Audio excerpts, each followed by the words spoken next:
is shining, shining, nice and bright, bright. The birds are chirping, chirping, and I'm ready to fly. time to get ready, ready for another day. No one can stop us, so we gon' learn to play. Oh, every day we learn and play. We do our best, so we'll be great. You do your best, best, and I'll do mine. So let's get ready, cause it's about that time. Good morning, you good morning, how do you do? Good morning, time to be great. Good morning, Your dance is right. So start today. open your eyes. Reach for the sky. Good morning, morning, morning, morning to you. Good morning, morning, morning, morning, how do you do? Good morning, morning, morning, morning, morning to you. Good morning, morning, morning, morning, how do you do? Good morning. You see me on my grind, Woo. Stars got to shine. I'm a supernova. Yeah, you see me taking over. Yeah. I'm on the move, I got a way to stride to it. So let me hear you say, every day we gon' learn and play. Who learned and playing today? Good morning, y'all. Romeo, you there? No? Not Good today? morning, everybody. Tuesday, January 26th, 8:03 a.m. Rolling out AM. Wake up. I'm Romeo International, and that is Portia Monique putting on her earrings. She was supposed to say Portia Monique. I missed it. I missed my cue. Good morning. It's Portia Monique with the Rolling Out AM Wake Up Call. Looking for my earbuds. I got them somewhere, TJ. What's up, Shirley y'all? Good morning. Carter, What's up, Shirley? Helen Lambert, Taru, Hello. Iris. What's up? Hey, Iris. Today is a weird day, man. Today's the day I actually was in the living room bawling out tears. What is that? Over Oh, the you were crying? place. Why? Yeah. Today marks the anniversary of Kobe Bryant Crying. and his daughter were crying? passing. You were crying, I was. Romeo? I'm a Laker fan. That's one thing that me and my dad shared together. I have Kobe photos. I have throws of Kobe Laker blankets and stuff, and I see everybody posting and celebrating this day of him and his daughter. But yeah, I was this today was one of those days that I feel like kicked off 2020 back in the past, right? So I remember seeing it on social media first, and then doing the black thing where I was like, this ain't true. Somebody done made this up. Then seeing everybody start talking about it and CNN, and then I think 2 hours later, them announcing that his daughter was in the plane. But yeah, today marks the anniversary of Kobe Bryant and Gianna Bryant, the passing of them. So yeah, I remember this day.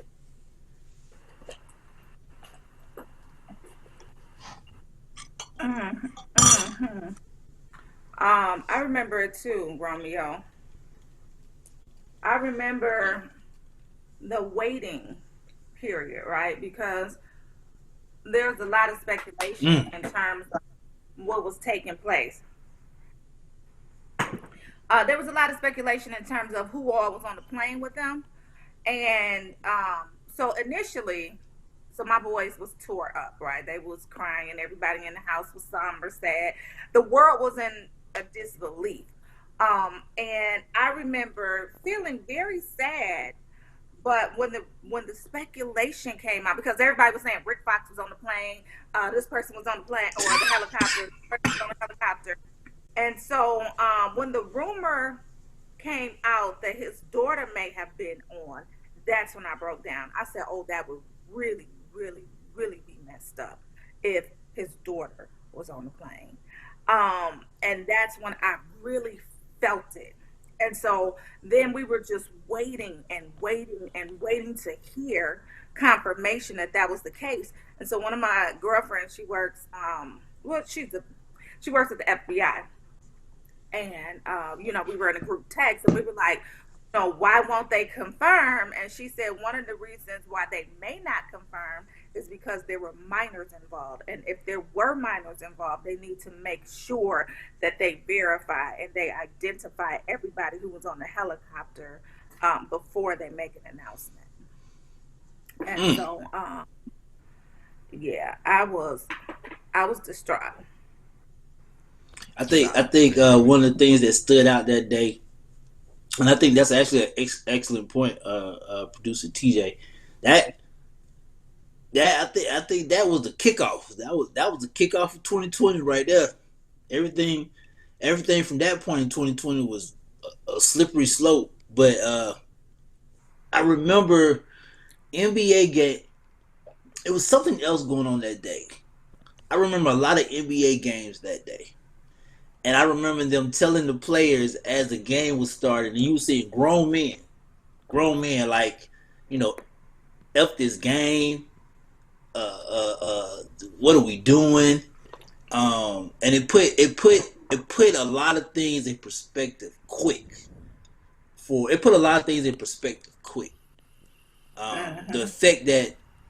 effect that one man had on a generation. The effect that several generations. The things that he did in his lifetime that impacted people, whether it was their encouragement to do something, the Mamba mentality, just things like that. I think I remember asking my mom this. The last time I saw, and I could be wrong, but the last time I saw like the world, quote unquote, mourn somebody, the world was like Michael Jackson. Like, and then we're talking about the world, like the whole world mourned Kobe's passing with the murals, with the break in 1 minute. So we appreciate everybody checking into the Rolling Out AM wake up call. It's 8:09 a.m. But yeah, that was the last time I actually saw like the world mourn, and I haven't seen that since Michael Jackson. I didn't even see that. And I think that's right. But that's how his impact was. Absolutely, Romeo. Why was I about to call you TJ? Absolutely, still about to do it. Absolutely, Romeo. I think what his death did for a lot of people, so remember it sparked the hashtag girl dad. So it made a lot of fathers proud to be dads and to, recall being, their favorite moment with their daughters and be grateful that they were in fact a girl dad. But it also sparked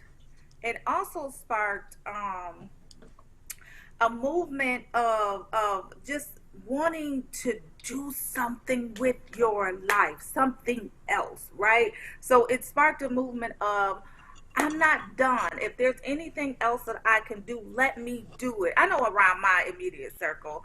And, it was almost like, everybody adopted the Mamba mentality. You know what? We'll come back to this point after the break. We got a break for you guys coming up, but I have a really good point coming up after the break. What's more dangerous? A man who isn't afraid of death or one who's found everything to live for? I asked him if he was proud of me. He emphatically said yes, as he laid his pecan-colored head on my chest, and I went through my mind 1,000 times to figure out what that could possibly mean, and every single example ended in motivation for me. So you may not be afraid to die, but I'm more afraid to let them down. And I found something to live for, which is a dangerous motive forever fueled. See, your thoughts may be involuntary, but my actions are very calculated. I was a man with a plan, but now I'm a dad with a decree, and you can't take that from me. My sons ain't raised by no coward, and they won't be one either. If this be the measure of a man, the yardstick gonna need way more meters. I take it too far, so they never come up short, because I found everything to live for. Going to the second commercial.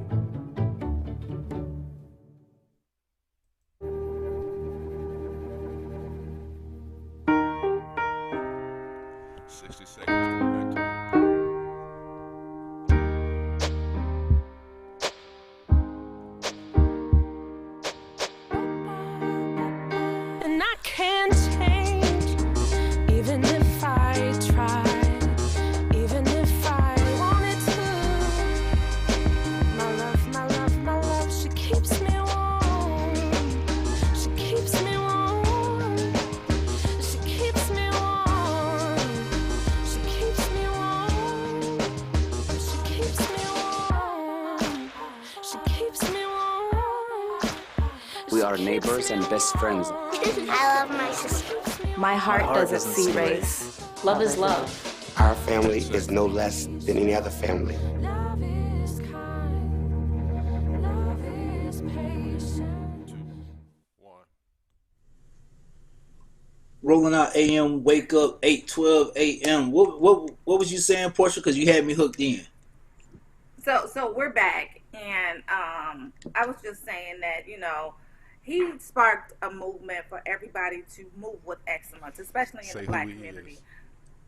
He being Kobe Bryant. We were talking about Kobe Bryant before the break. And I just want to say that he sparked a lot of people to complete the work. So there was something, what is the Mamba mentality?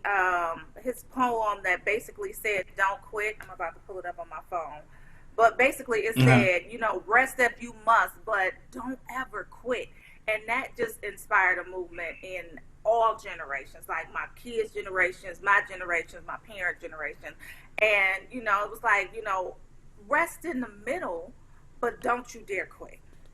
And that's what I've been living by. You know, if you need to take a break, if you need to rest just a little bit, if you even want to cry about something, that's fine. Cry about it. Let out those emotions, but don't necessarily wallow in it for too long, right? So allow yourself the time to feel it and process it, and then get back up and move on. Because I had never seen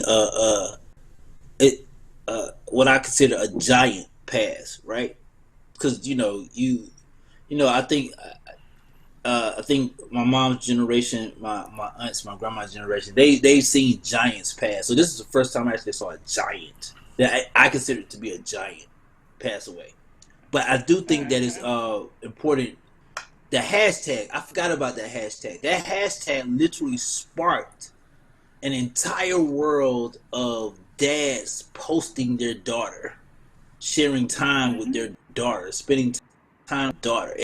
His passing actually created a movement of, like you said, girl dads that you know, they started wearing the shirts 2 days later. I was like, okay, this is you can still big, search so. that hashtag now and, you know, come up with some jewels. So right. I just wanted to say what his poem, his quote was. He said, "We don't quit, we don't cower, we don't run, we endure and we conquer."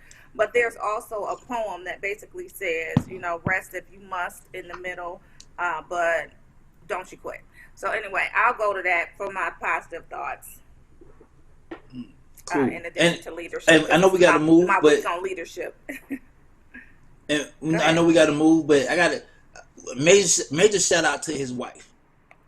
Major shout out to his wife Vanessa. Cause boy, you talking about somebody, man. You talking about hearing something that literally could have just you could have backed away and nobody would have been upset. You could have backed away.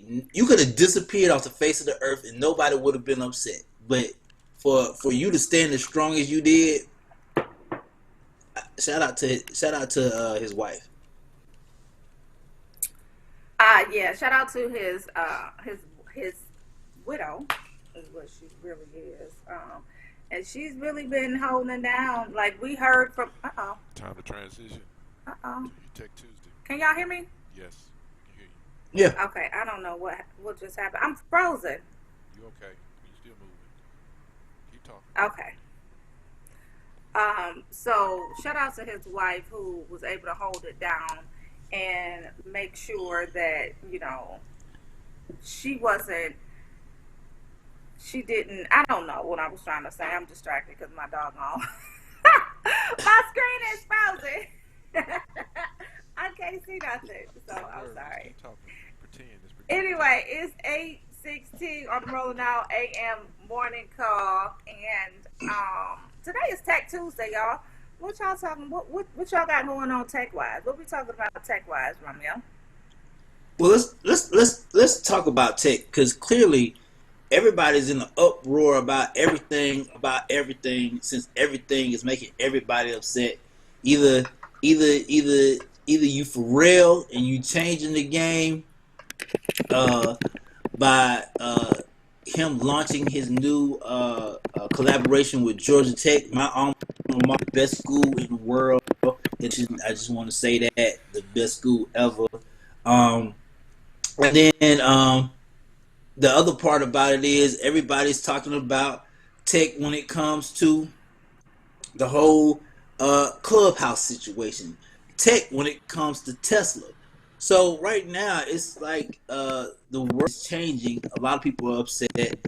A lot of people in the black community will say, or in general, are upset because they're either not turning the curve or they have not caught up to the curve. But I can tell you where we can start with. Good morning, Kat, my Kit Kat, D Shields. I see you. Taru made a good point before I jump back in it. Taru said black men are active with their daughters. Glad that they are being comfortable with documenting it. I agree. Wow. D Shields, Kobe left to the grand. Kobe left to the great beyond to prepare the world for the loss and pandemic would bring. Many had to wake up and appreciate the family. Absolutely right. But as I was saying, when it came to Tech Tuesday, let's have a conversation. I really want to know, what are you guys who's watching right now, Facebook, Twitter, YouTube, how do you feel black people are represented in tech, or do you feel that we are in tech? A lot of people feel that we're left behind, but I have a different feeling about that as well, that I might cause some controversy about. I don't think that we're left behind. I think that we're not catching up. I don't understand. That's what it is. Well, Portia, what's the difference? Well, let's start with this. Pharrell and his partners with Georgia Tech, the best school on the planet, and Amazon launched a teen coding program, which is super dope because Pharrell is educating a nonprofit. Yellow has partnered with Georgia Tech Institute of Technology and Amazon for new education collaboration. It's called Your Voice is Power. The new program encourages middle and high school students to share their concepts of equity while learning to code new music remixes. Your voice is power. Let's start right there. This is my school. Now, how many times you gonna say that, Romeo? I'm just so curious. How many times you gonna claim your school? Okay, everybody know that. As many times. Okay. And many times as y'all have a HBCU something, and y'all say y'all 30 billion times. Okay, go ahead. So let's start with this. I'm about to get in trouble. Let's start with this. So I was reading a story, and yes, I think it's a great program, coding kids music, right? Do you think other races are teaching their kids how to code music, or are they teaching their kids how to code programs?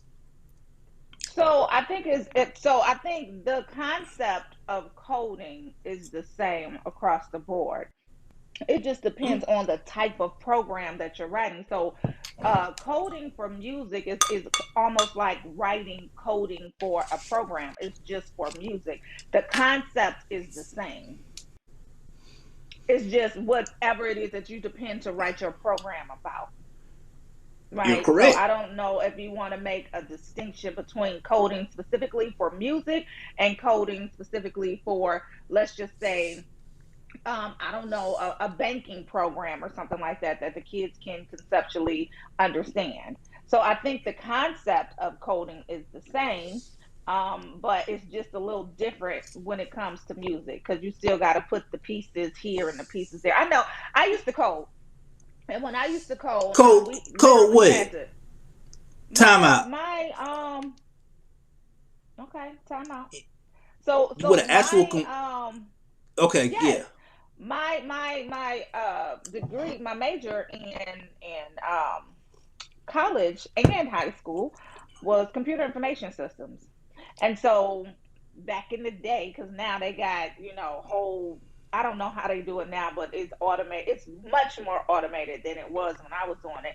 We had to literally type out word for word all of the lines of the code. Now you can kind of like plug and play, and they have stuff written for you, and it's a little easier. You just have to understand the overall concept for it.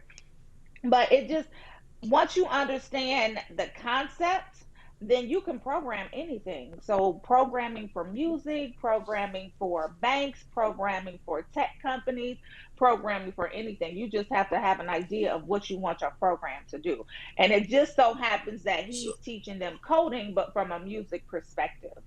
And to answer your question, no, Chinese and Indian and other races and other cultures are not necessarily teaching their kids specifically the music aspect of it. I'm a Miss I don't Cole. think, I'm in gonna my give you. opinion. I'm gonna give you where you tripped up at, and I love Team Romeo.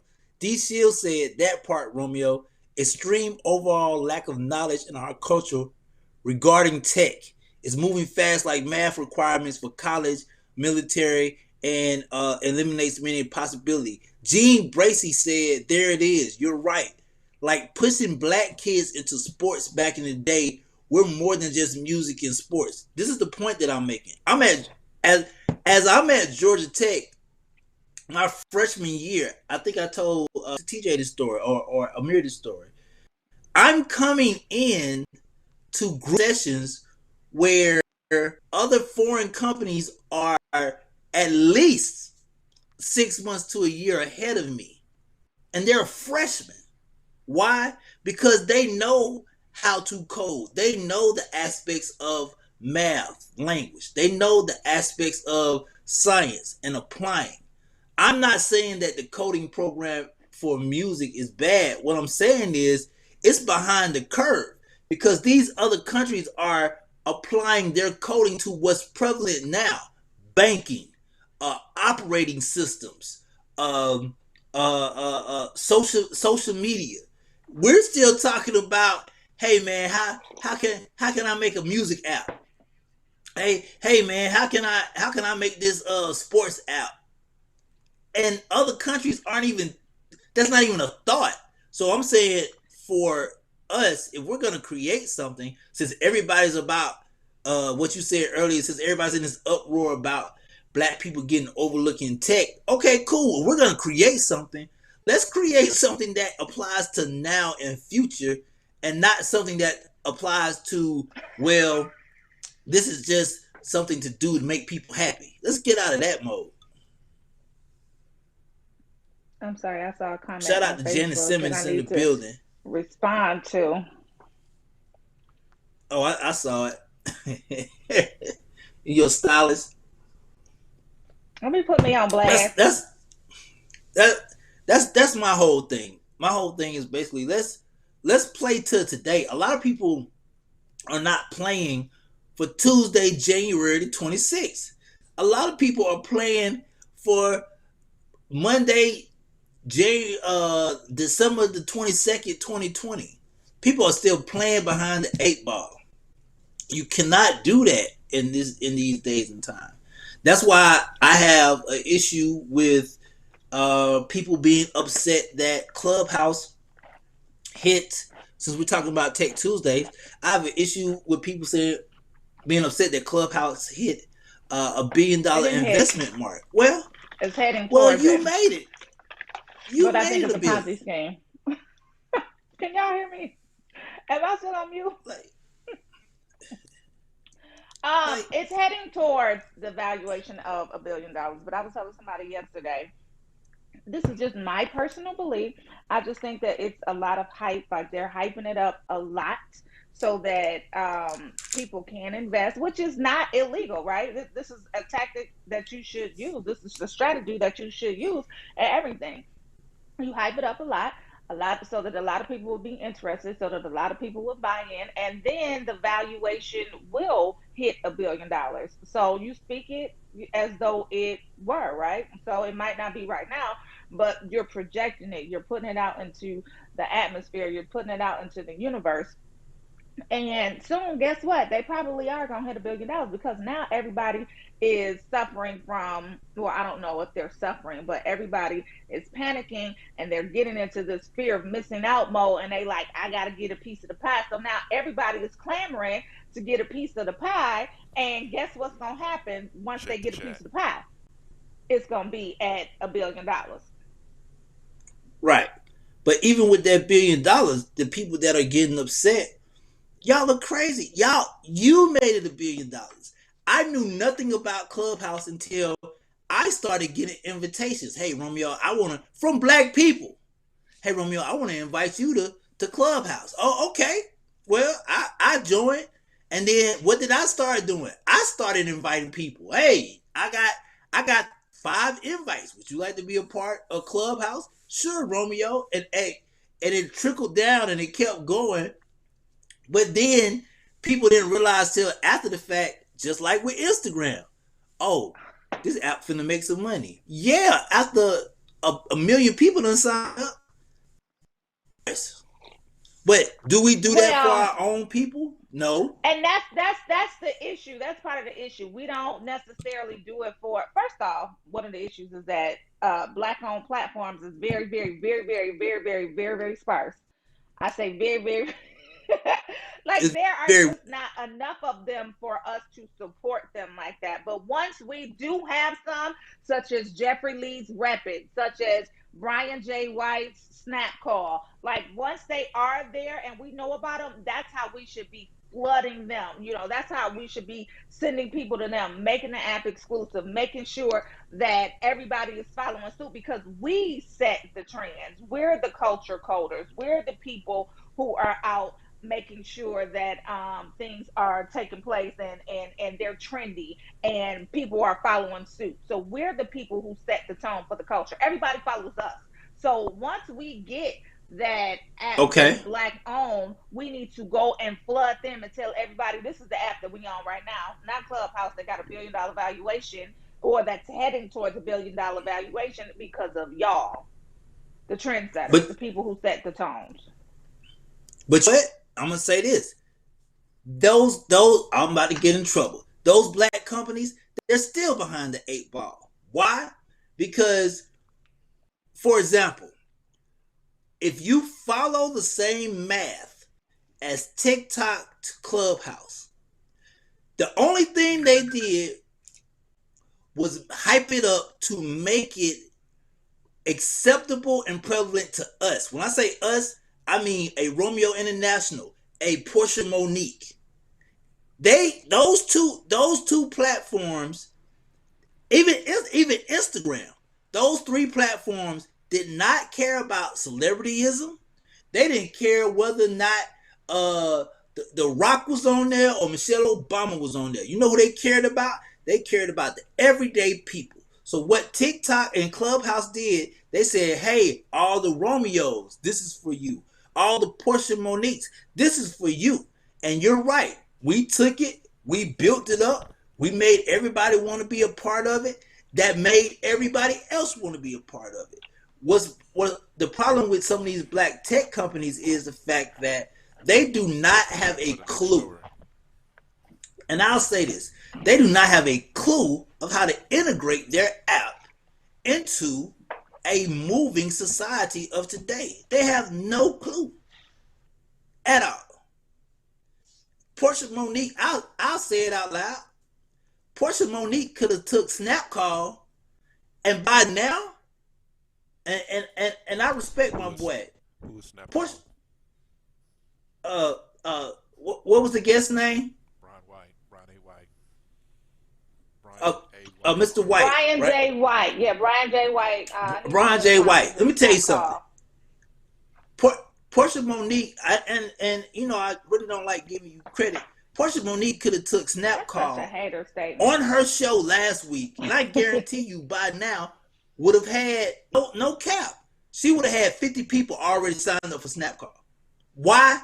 Because she's an influencer. Why? Because her voice technically is bigger than a celebrity voice. Because they're going to move off the fact that Portia uses it every day. That's the only thing TikTok, Clubhouse, and Instagram did. They got regular people who have a voice to move the app. Black companies don't do that.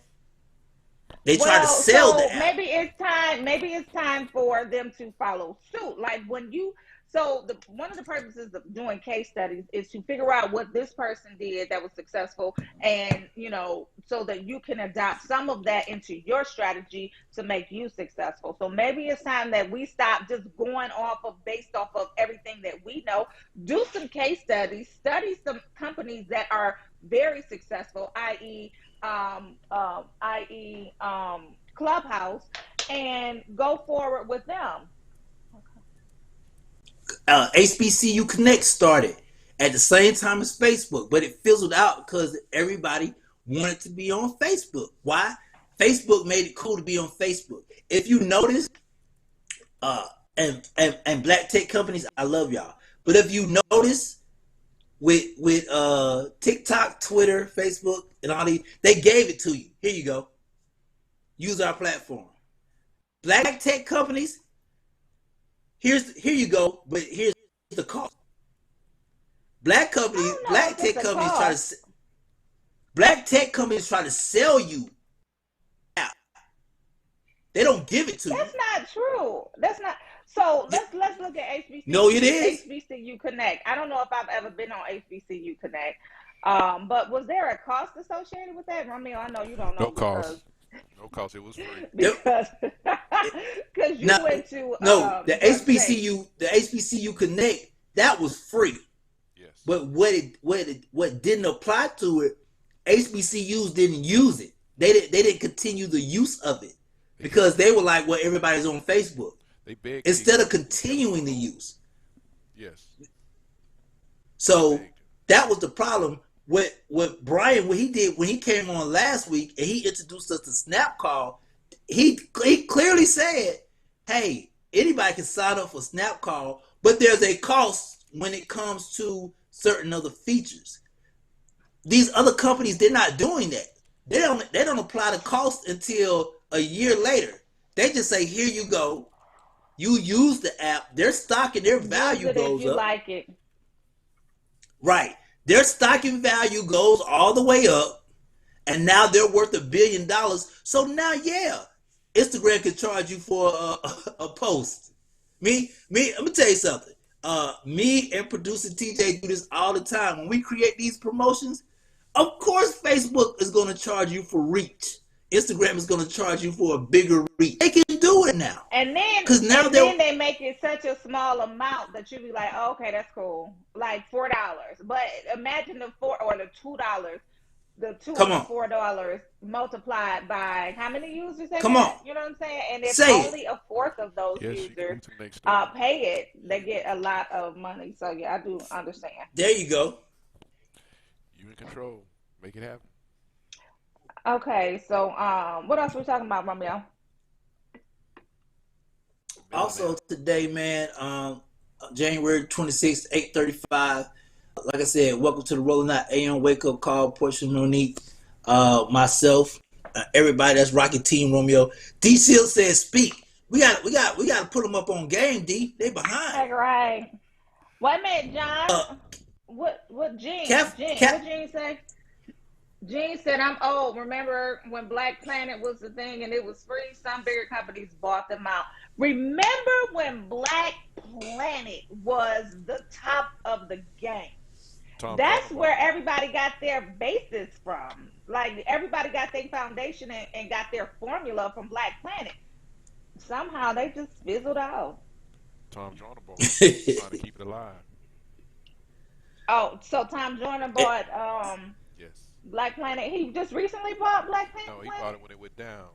They call it blackamericaweb.com. Oh, they call it blackamericaweb.com now. Yeah, we need to unite. Like we need to follow suit. We're looking at all of these things that we're setting the trends for, we're making the formulas for, and then we allow other people to come and basically, like they used to do in the old days. Y'all remember? Like I remember watching movies and pertaining to the music industry, they would make the songs for the Black people, and then the white person would come on, or whoever person would come on. They didn't necessarily have to be white, but they would come around and remake the song and had a hit. The vision that I have in my head is the one of Dreamgirls when I ain't gonna sing the song for y'all because Dreamgirls is one of my favorite movies. But when they came on and they were singing, you know, they had the pop song or whatever, and then the white band came on, and then they had a little melody to it, and they just basically stole the song. They said that Elvis did that too, allegedly. I don't know. With Big Mama Thornton, I'm quoting the movie anyway. Let me throw this at you before we move on, because this might benefit your son as well. Right now, music industry, what Pharrell is doing right now, what would you say is the most prevalent thing to the music industry right now? Well, if you had to throw something out, what if somebody made a song? I don't know. Yeah, if an artist made a song right now, what is most prevalent to them as far as getting the song out? Would you say posted it on social media? Would you say Spotify? What would you say? SoundCloud. I don't know, because I did mine on wait a minute. What I did, so I asked my son, I'm like, which platform should I put it out on? He said do oh God, what was the name of it? Like a little astronaut is the logo. Shoot. Okay. I'm about to look it up. Read it. Reddit? No. Is it Reddit? Let me. I'm finna throw this at you. It's gonna blow you away. Right now, the music industry, if your song is not prevalent on TikTok, your song will not be a hit. Oh, mine is not on. I don't know if they put mine on TikTok or not. TikTok is the standard. TikTok is now one of the top 3 music standards right now. To place the artist's song on TikTok and to pray and hope somebody creates a trend of the song. They're putting money value, labels, artists are putting money value into TikTok to become a trend, because they know that TikTok, if every TikTok loves the song, then the song is definitely going to go #1. And if you think about it, Roddy Ricch, Erica Banks and her new song Bust It. I've seen the Bust It challenge 5 billion times. The way they brought back Sierra, the way they brought back New Edition. Which one? TikTok is the driving force for music right now. Oh, okay. It's called DistroKid. It's not an astronaut. It's a little crazy person looking logo, alien-ish looking logo. Anyway, it was called DistroKid. That was the one that I used.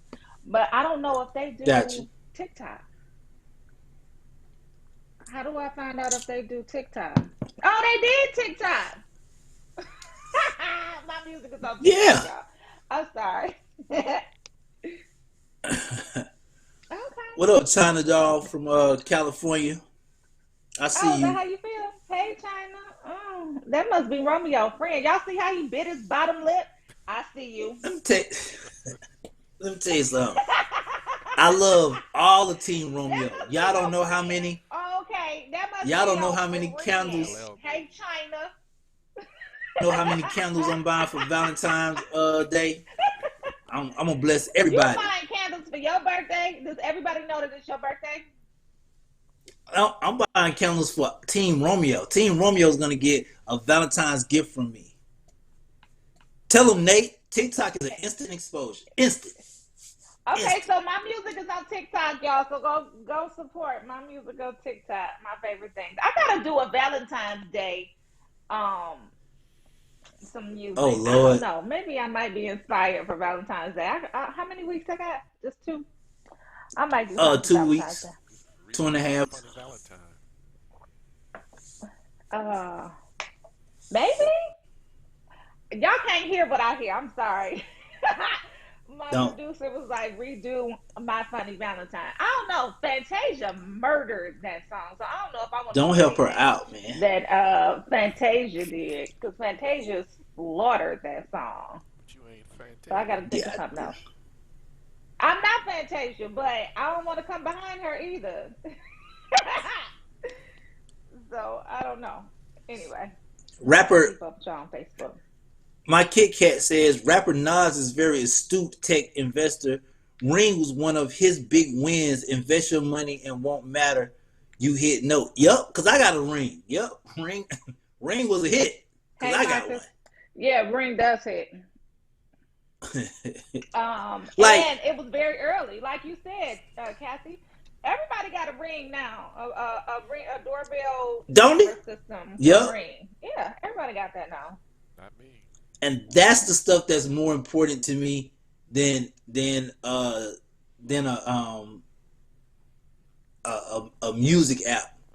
Taru says we can hear you, TJ. All right.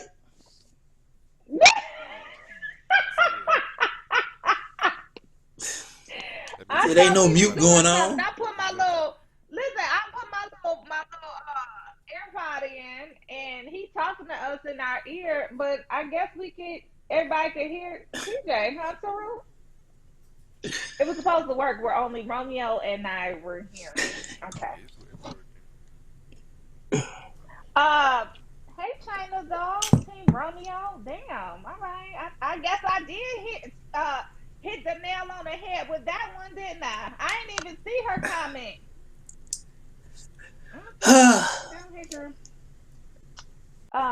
But y'all did see his little lick of the lip afterwards. Let me tell you something.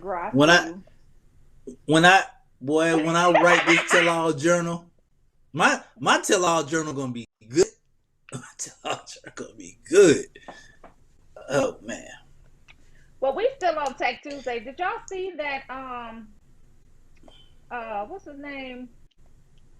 Innovator. Speaking of tech, he in all type of industries though. Master P is starting a supercar company, and it's gonna be black owned. Did y'all see that? Anybody? Yeah. Yay or nay?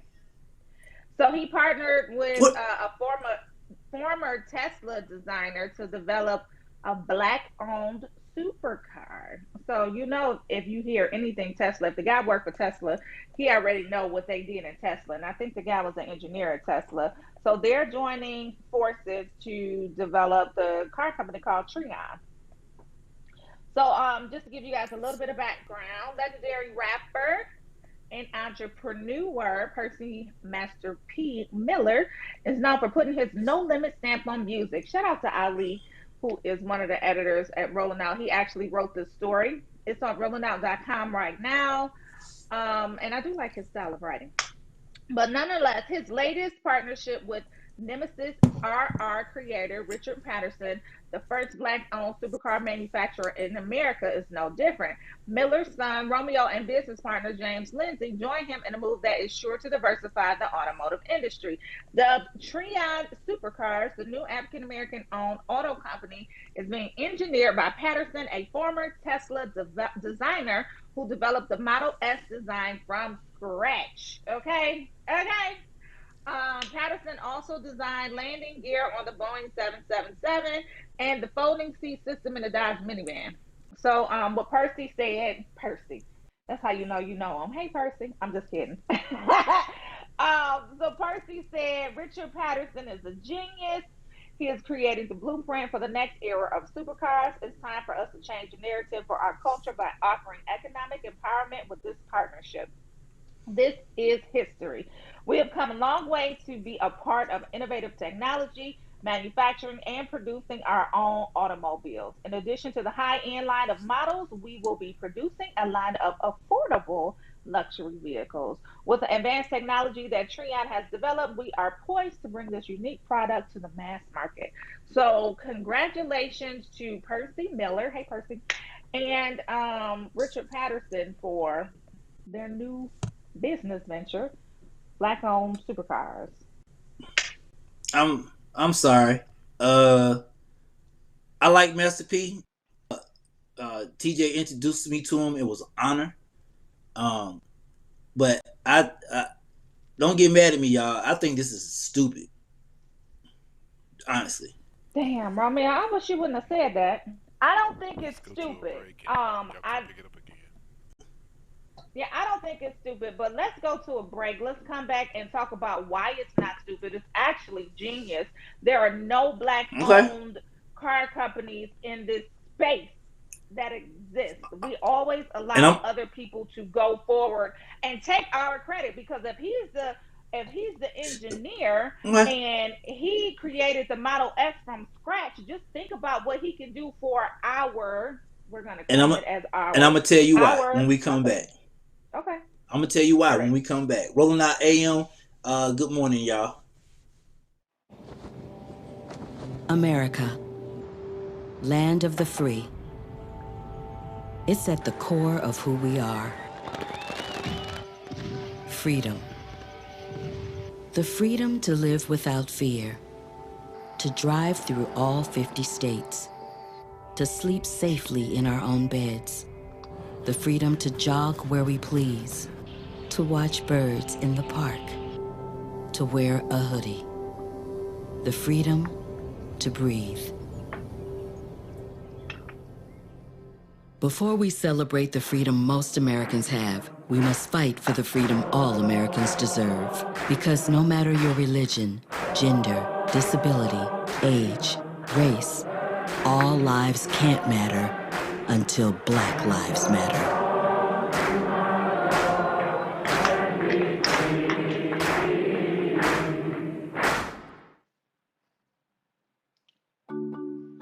What's more dangerous? A man who isn't afraid of death, or one who's found everything to live for? I asked him if he was proud of me. He emphatically said yes, as he laid his pecan-colored head on my chest, and I went through my mind 1,000 times to figure out what that could possibly mean, and every single example ended in motivation for me. So you may not be afraid to die, but I'm more afraid to let them down. And I found something to live for, which is a dangerous motive forever fueled. See, your thoughts may be involuntary, but my actions are very calculated. I was a man with a plan, but now I'm a dad with a decree, and you can't take that from me. My sons ain't raised by no coward, and they won't be one either. If this be the measure of a man, the yardstick gonna need way more meters. I take it too far, so they never come up short, because I found everything to live for. 4, 3, 2, 1. Welcome back, Rolling Out AM. Tuesday, January 26, 8:49 a.m. Let me make this point. Now, Kathleen, Tell them what we was talking about. Explain. Tell them what we was talking about. Kit Kat, you hit it on the head. Master P was trying to buy Reeboks and bring it back. I like that move. That move I like. Tesla, okay, first of all, let's start with this. One, who needs a car in 2021 that people can't afford? It's a supercar. Let's start with that. It's a supercar, and it's not okay. Okay, go ahead. I'm gonna let you. It's an unaffordable car. Nobody, even Tesla right now, no one can afford a Tesla. Like, you're putting money into something. Who the hell is driving a damn Teslas then? The people still travel and own their own islands. What I'm saying is, the people who can't afford them.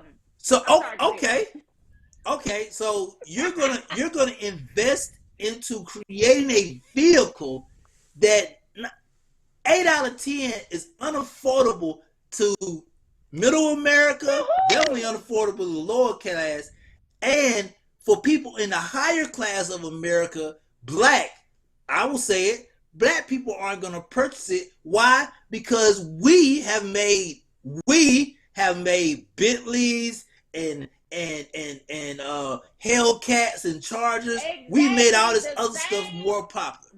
The same concept applies to every industry. We set the trends. We are the culture coders. We are the ones who make stuff hot. I was about to curse. I'm not gonna curse on the show no more. But we are the culture that makes things hot. So why is it that we can't make this hot? How come we can't make this the go-to product that everyone is aspiring to because it's a supercar and it's owned by one of us, black owned, two of us, three of us? It's not stupid. Like, you have to be able to have vision enough to dream, go after that dream and actually accomplish it and bring it to life, bring it to fruition. It's not stupid. Everybody thought that Elon Musk was stupid when he started Tesla. Jokes on him. His investment into Reebok, I get. Technology. But wait a minute. Go back to the cars. Who's to say that his technology won't allow for the first flying car? We all know that flying cars are the next thing, right? Everybody's seen the Jetsons back in the day. Meet George Jetson. Sorry, y'all. My copy taking it. Anyway, everybody know that like the flying kind of cars are like the wave of the future. Who is to say that Richard Patterson is not the one to bring it to light? Like, when you think about every major invention that has happened in our American history, guess who's at the forefront of it? We didn't necessarily get the credit for it, but guess who was at the forefront of it? Like, when you think about, like, it was interesting because when I did work in corporate America, we would have these discussions and people would be, they didn't have anything to say after they did their own research. The refrigerator, the stoplight, I can't think of another one right now, but when you think of all of these major inventions, at the forefront of it was black people. The navigation system. Come on now. Okay. And that Richard Patterson is not the one to bring forth the method of the flying car. Okay, so Anwar. Okay, true. Stupid might have been the wrong word, but Anwar just made a point that I probably was trying to say. What does the culture need right now? He said, I don't think it's stupid. I agree. We are a cultural trend setting down. So what does our culture need right now? Our culture needs another car? That's what our culture needs? Another car? Maybe it needs a flying car. I'm asking. Okay. Maybe it needs so when you a hospital. Thank you, Gwendolyn. When you think of the way that some of these super rich people travel, and you also think back to Kobe Bryant, again, condolences to his family because this is the 1-year anniversary of his death, but they didn't travel by car. A lot of them traveled by helicopter, and they did that for years. Like, when we delved into Kobe Bryant's story, we found out that he has been taking a helicopter for years to get across the LA traffic. How do we put that into a vehicle? Like, it might be the next progression of technology to come. We might not see it in our lifetime, but they might be the spark that ignites a flying car. Just like some people was like, I never thought I would see a black president, or I never thought I would see the internet. The internet, what's that? You know what I'm saying? Like, we might not see it, but it might be birthed in this generation and come to fruition. And, our kids' generation, we don't know. But you can't sit up there and say an idea is stupid, especially when it's on the forefront of technology. Yes, a car. I apologize. I see you, Iris. We need Memphis Senators. Nate, null and void. The culture needs representation. I agree, D. Shields. We need the truth. That's what we need. Hey, Marcus, tell them. We need empowerment, consciousness, black billionaires that will hopefully move at least us forward. That's all I want to do. I apologize.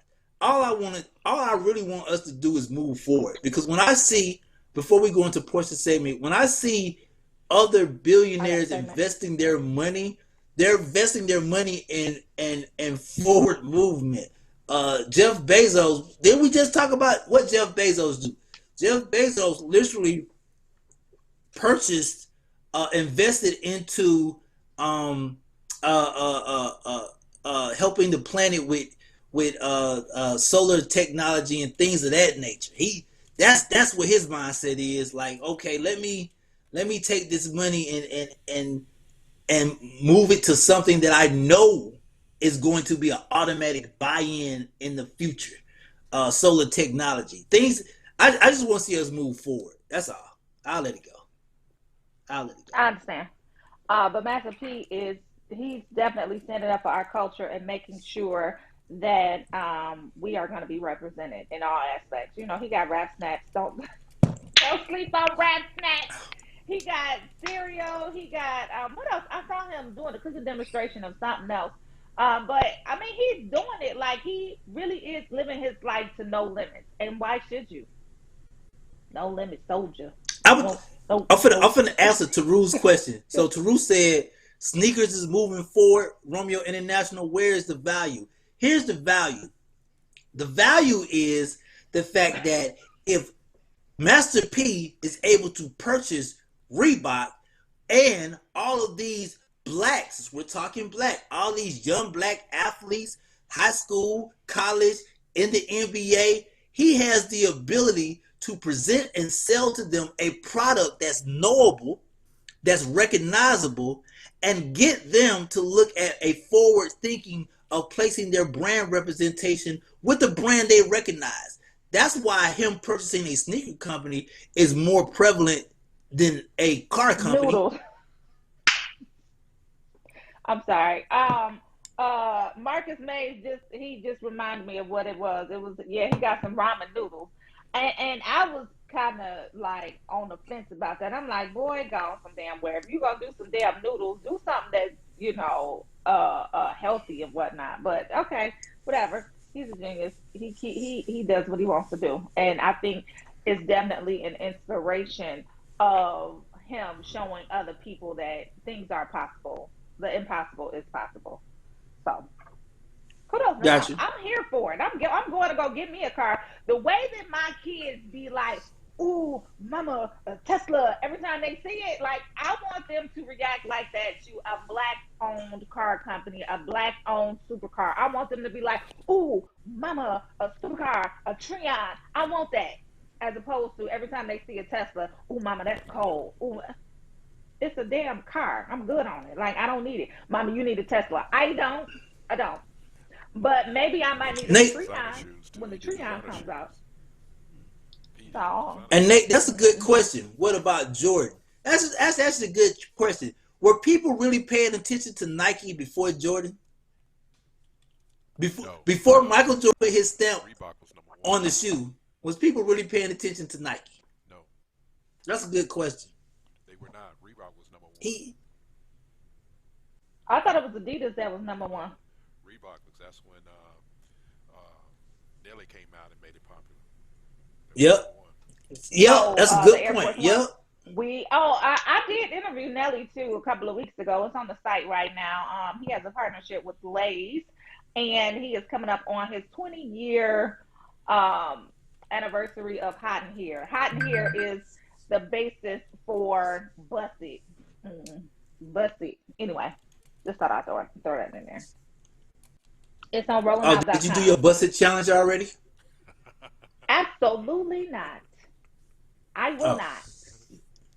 You're not going to bust it? It would never see the light of day. No, you know. Okay. No, I'm not doing no Busted challenge. No, sir. Hey, Teru said, we hear you, TJ. You might as well cream. He said, you might as well come on the screen.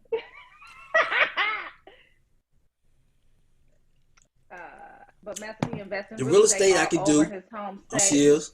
Another celebrity needs to handle New York. All right, D. I think we got a guest coming on. Teru confirm. We got a guest. And that's. I thought we had a guest coming on. TJ sound like the Godfather in the background. Marcus. The voice of God. I'm weak. That's We thought we was doing that's something with good our little one, man. headset, y'all. That is funny. That's a good one. Um, But okay, hey, whatever makes you happy, go for it. It's Okay, what else we 2021. talking Go about for this everything morning? you want to go for. Yeah, but why not? Right. Right. So there's conversation going on in the Facebook chat about, I don't know if it was specifically about Master P needing to go buy up some property in New York. And I agree with D. Like, he does a lot. Like, let's all come together and buy up some property. Like, what are we doing as a culture, he's love, man. What are we doing? Like, let's do our part. Let's figure out what we can do and do that. You know what's so crazy about that? I never understood, like, all these black billionaires, right? Let's say music industry.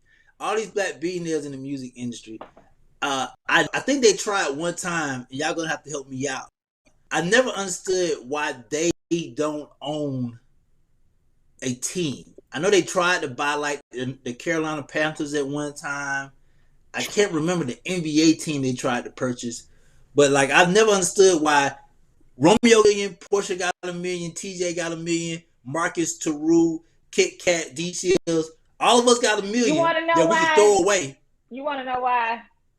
Not throw away, but you want to know why? Because it's way too many chiefs and not enough Indians. Everybody want to be the boss. If I'm giving my $1 million, guess what? Y'all gonna hear what the hell I have to say. And so it's going to be a lot of that, right? So there's, I don't know how you establish like who the leader is. If they put in the most, I don't know. But everybody is always going to have a differing opinion. So that's why. I mean, it goes back to like some of these groups that were formed over the years. Like, you like, what happened to them? Well, shit, they couldn't get along. Shoot, they couldn't get along. Right, but it goes back to Wakanda need to pop up somewhere. But it goes back to my point of other races. Other races will be like, hey, here go my $1 million. Raised that way. That's their culture. That's not our culture. We weren't raised that way. We were raised under division. Like, we were raised not knowing who our family was. I can only go back to my grandfather, my grandmother. I can't go back to my greats. Interesting. We have a guest in the building. It's 9:03 on the Rolling Out AM wake up call, and you are rocking out with your host, Portia Monique and Romeo International. And we now have Senator Eddie Melton in the building. Thank you for coming on the Rolling Out AM wake up call again. Morning. How have you been? It's the new year. I know. Good morning to you both. It's always a pleasure to be with you. So thanks for having me back. Absolutely. I should ask you the magic question to get you in trouble this morning, sir. Oh, Before Lord. we do that, can we say happy birthday? Is it your birthday? It is. Thank you. Happy birthday. Go to Atlanta, man. We go to the club. My fault. I can't say that out loud. Happy birthday. Happy birthday. Thank you so much. It's always good to be on with you guys. So I hope you continue to invite me back. I appreciate the conversation. Absolutely. Cool, man. We thank you for spending your morning of your birthday with us. We definitely appreciate it. No, it's all good. Okay, Romeo. I actually want to start off with some trouble, man, because for us it's Tech Tuesdays, and earlier I made the statement that Black wealth, I don't feel sometimes we invest or we target things that are culturally moving today. Other countries, their technology is geared towards banking or solar power or whatever they're teaching their children. They're teaching their children of what's happening right now moving forward. Whereas we sometimes, we're concerned about the new headphone tech. the new music tech, the things that are everyday viable to us, but future wise, it has no play out. What do you feel? Where do you feel we stand when it comes to actually being technology aware of what's happening in 2021? Right. That's a good question. I think it all starts with educating our youth. If we're talking about how to get more in tune to what's happening globally, we got to talk about on a global scale, not just on a national scale, because there's no end from technology perspective. But if you're talking about from an investment perspective, I think it's about educating ourselves, doing the research, figuring out what opportunities avail itself to us to make that determination if we want to invest. But let's take another step back. I think investment in general is a conversation in our communities we need to start talking about more.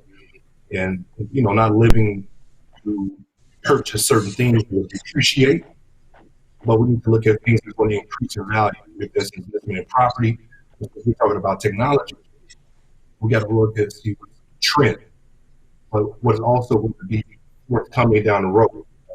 Every year, there's a change in technology. And if we're not keeping up with it, we're going to stay behind. I agree with you. I remember we was talking about Pharrell and his new investment into Georgia Tech, my alma mater. I just want to say I'm a graduate, proud. I'm a graduate of Georgia Tech, HBCU, whatever. I'm with you. Georgia Tech is not an HBCU. Let's not make that mistake. In my head, it is. But I was making a statement.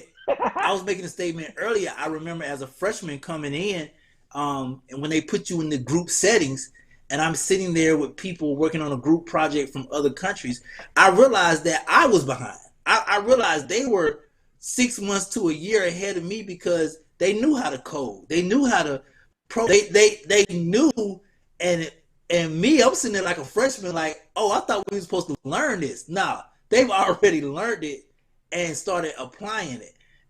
And I would love to see our black school systems, whether from I would like to see it from high school going into college, actually preparing people for now. I get it. Learn the history. I get it. But a lot of these students that are graduating from college, they're not graduating with the knowledge of, how do I obtain credit? How do run my bank account? Things that are most needed. Right. One thing you just hit on the head in terms of those basic knowledge, skills, and principles that we should have learned earlier. Right? Why aren't we teaching investing in middle school, high school? Why aren't we teaching how to do taxes in middle school, high school? All of those things that we learn as an adult that are extremely important, we should be working on that as early as possible. And those are things that we're working in Indiana to pass legislation to ensure that financial literacy is a key component, but just making sure that our children have that foundation. But the reality of it is, like we hit on the head, I was in college in a true HBCU, Kentucky State University. I'm sorry, Senator Melton. Which one was it? Kentucky State University, thoroughbred. Oh, okay. All right. But go ahead. Right. But I felt the same way in terms of my preparedness. Right? I didn't feel as prepared as my peers around me in school. And I had to work 10 times harder to get caught up. But I think that's a reflection of a lot of urban communities nationally. How do we get children, our youth, to the point where they're prepared, college ready? Now, the other thing is, a lot of folks will not go into college, and we shouldn't shun them because they decide not to. If they go to trade, if they're deciding to go into the military, all of these are options that we need to respect and promote as pathways for our children. 100% agree with you on that. But I want 100 to years I old. want to switch gears for a second, and I want to move to if people don't know, you are the Indiana State Senator, and I wanted to get your thoughts on the passing of the torch to Joe Biden as well as Kamala, Madam VP Kamala Harris last week. What are your thoughts on it? What do you think they need to do in this first 90 days in office to really hit the ground running? Right. Typically, the first 100 days of any administration are extremely important days. It lays out the platform. It lays out an opportunity for the administration to aggressively attack those issues. So we already know that President Biden and Vice President Kamala Harris have set forth an agenda to address COVID-19 and the impact it has on society.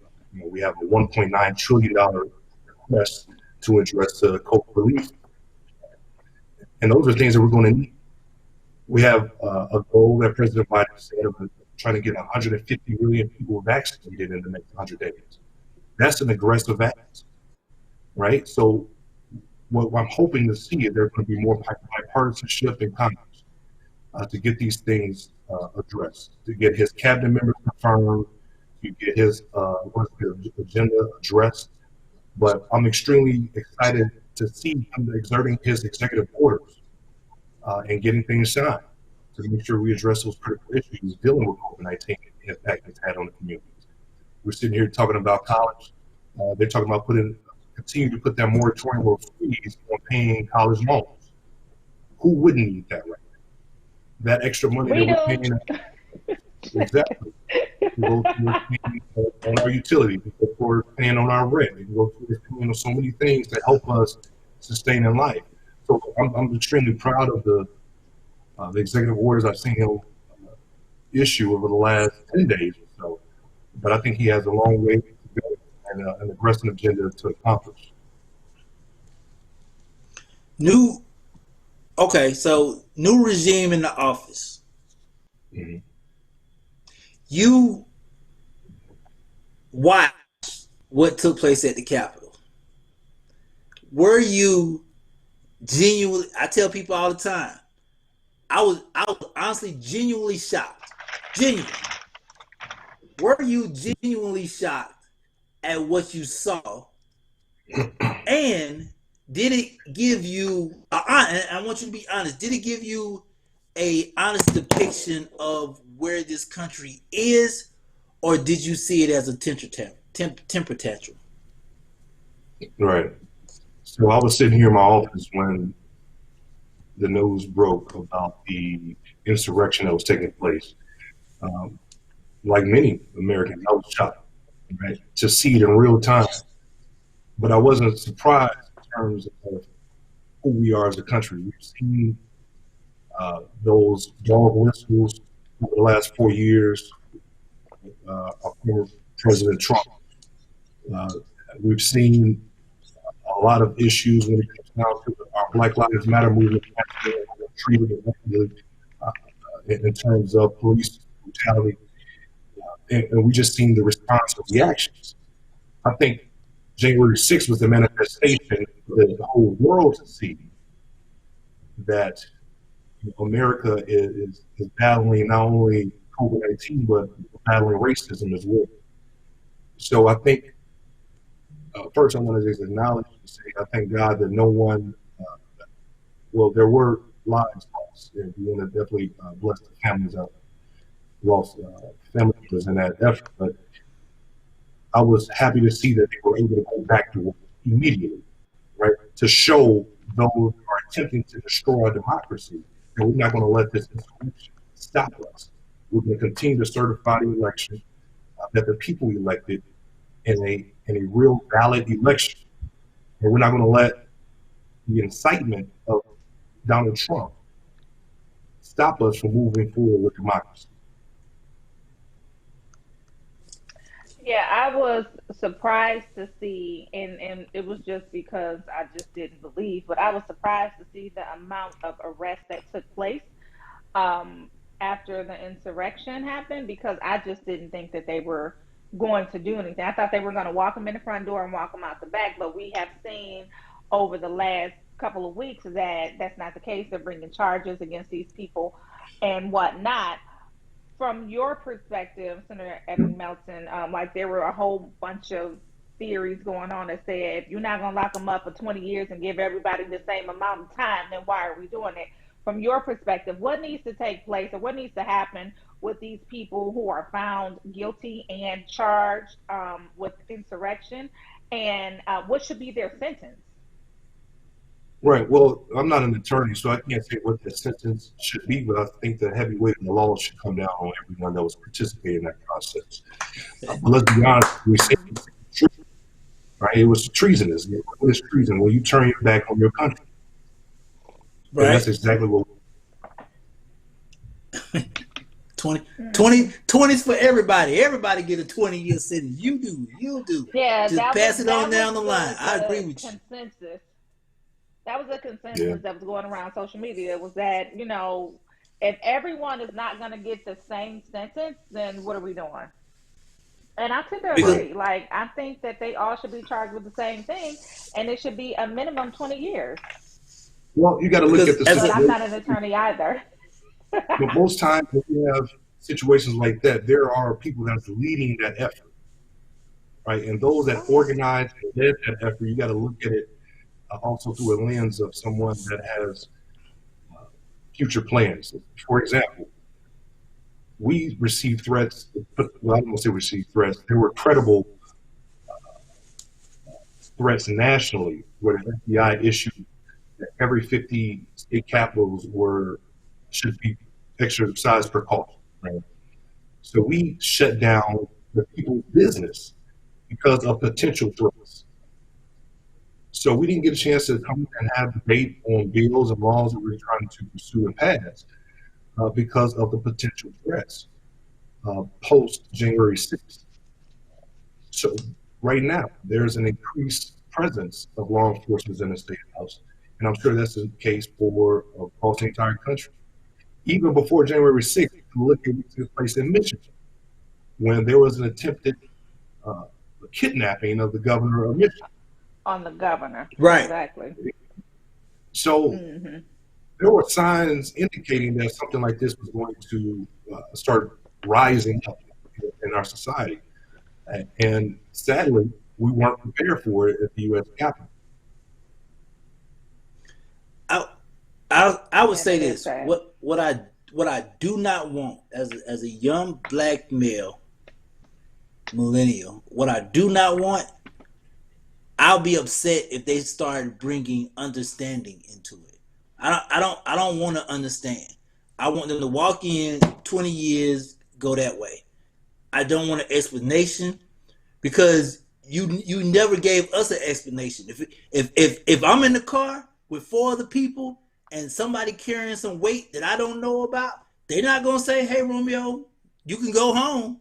They're not gonna do that. They're gonna add me to whatever is going on. No, I think everybody that stepped foot and like Portia said, they've been doing a pretty good job day to day. Actually, I watch CNN like somebody, but everybody who's stepped their foot in there though, I don't give a flying flip if you was picking up your pencil. You got to go to 20 years for you too, because you're absolutely right. It is treason. And then on top of that, if we lighten the load, what does that say about our democracy, and what does that say to other countries? Because the first thing that popped up in my head as a joke, I bet you some of these other countries were literally happy, like watching us, like, okay, America really thought they was just this big bad, but they go through the same thing that we go through. They do. Yeah. No, I think that's an example of why it was a sad day for the nation. We were once that shining light on the hill, as has always been indicated, of an example of great democracy, and we were tested from the inside. So I think it shows the world the vulnerabilities that we have. You know, let's look at what took place in 2016 with the elections with Russia and other foreign companies interfering in our elections. And there's proven evidence. So I think 2016, it was like putting the door, right?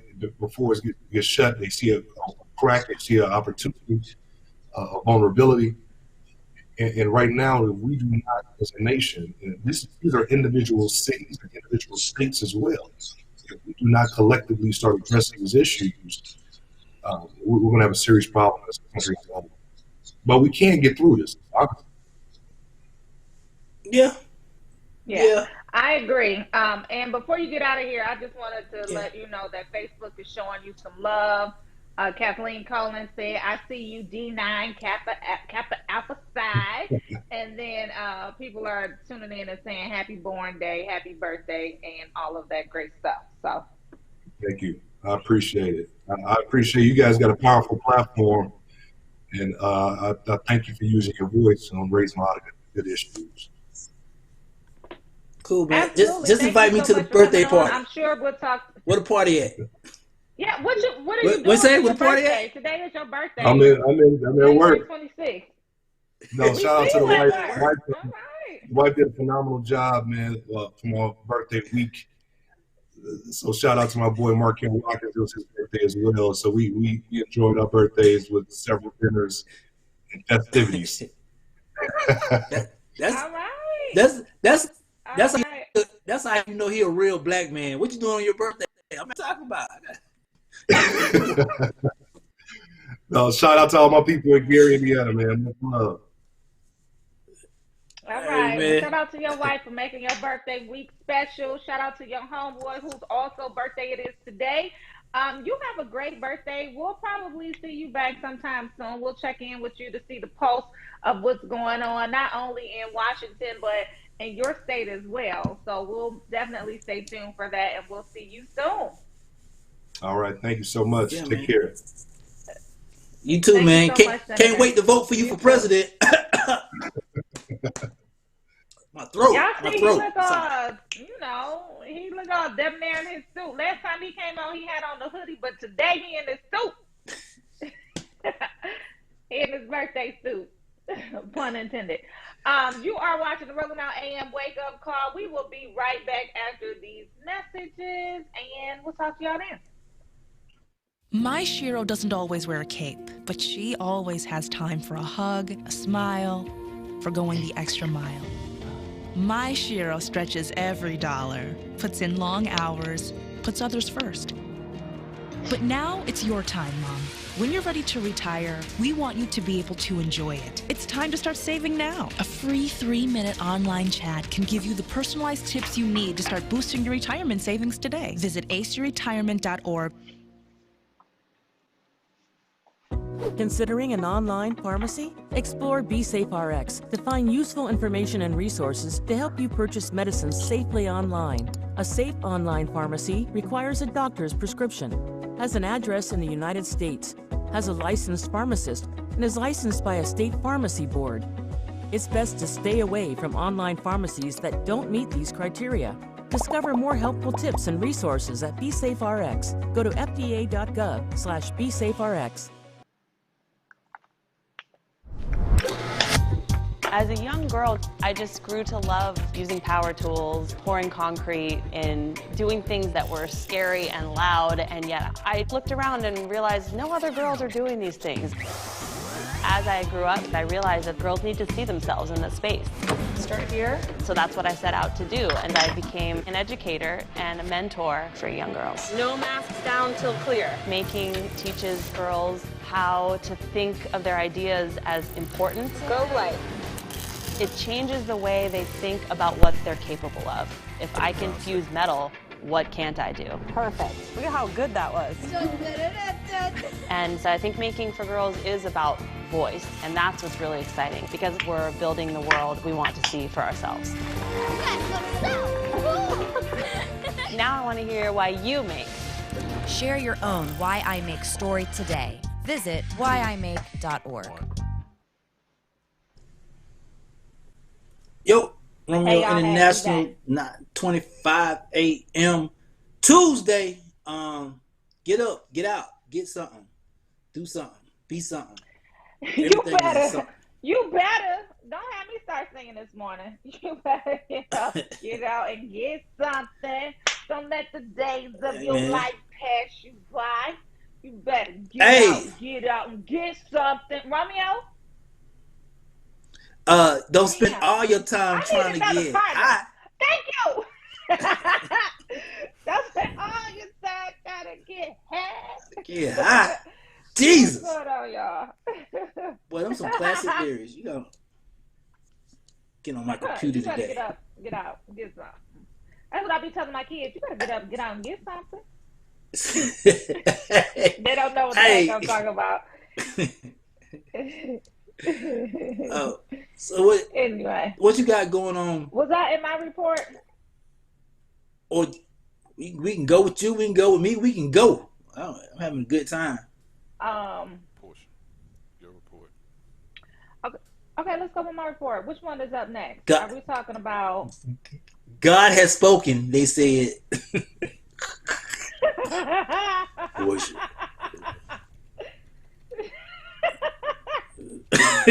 So y'all know we got a producer. Okay, let's go with the COVID story. So the Miami Heat, they are using COVID sniffing dogs, y'all. And what does that mean? Like, how come we can't have this technology? NBA, like, how come the rest of the world just can't have this technology? How come this technology can't be at the airports? That's exactly what we need. As soon as they walk in the door at the airport, we need these COVID sniffing dogs. Okay, so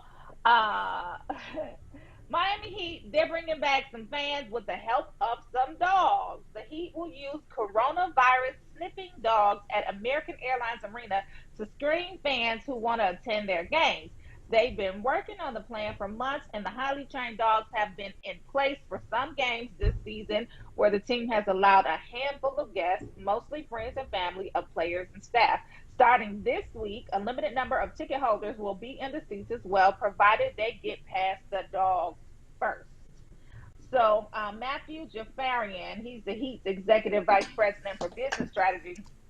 He says, if you think about it, detection dogs are not new. No, they're not. They're at the airport. They sniff out drugs. But how come we can't have them at the airport sniffing out coronavirus too? Anyway, he didn't say all that. But he said, you've seen them in the airports. They've been used in mission-critical situations by the police and the military. We've used them at the arena for years to detect explosives. So shout out to them. The first Heat game with the ticket holders is set for Thursday against the LA Clippers. Monday is the first day that season ticket holders will be able to start securing their seats. Now, how come we can't get? I'm with D Shields. Like, Time out. I don't want to let Time them out. inside. Go ahead. Time out. I'm with D Shields. So dogs can sniff COVID now? Dogs know what COVID smell like? I'm supposed to believe that? They've been training them. Apparently, they've been training dogs to know what COVID you smells like. believe that they could listen. So I don't know if it's a particular smell, but you know, dog has the sixth sense, so to speak. And like our producer just said, they can smell cancer. I don't know how true that is. I had to look that up, but our producer said that. But I can imagine that they would also be able to sniff out COVID. Like, why not? They do explosives, they do drugs, they do, like, for real. But my question is, NBA and airline industry, how come we can't get these dogs at the airport outside before people walk inside, before they get to the line? Man, whatchamacallit line? Security line. Let's put them downstairs at the entrance of the airport as people are walking in. That's what we need to do. Not in a security line and they gonna hold up the whole line.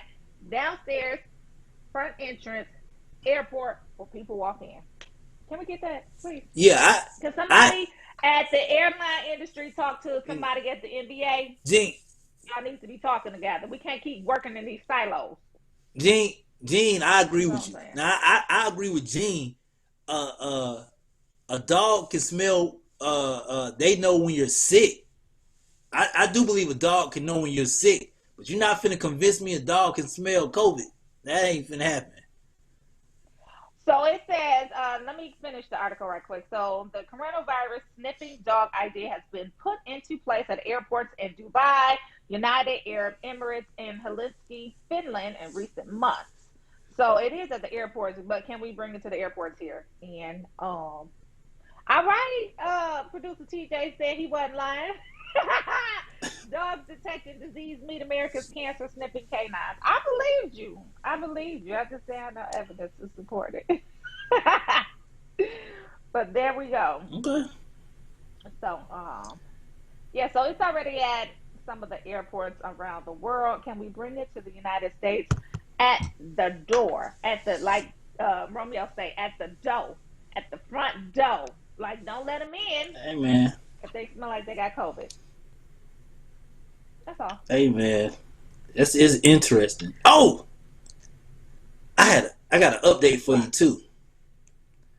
It's not even a part of my story.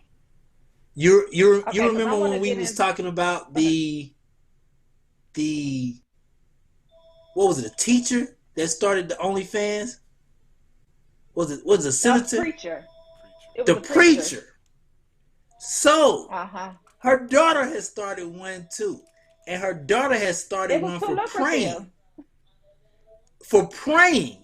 And her daughter made $200K in the first 2 weeks.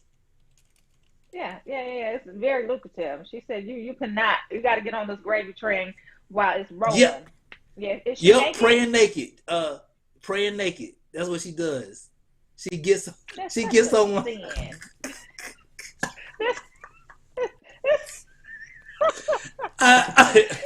I'm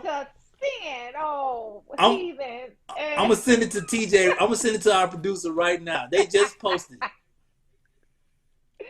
Lord Jesus. Let's see if we can bring that up.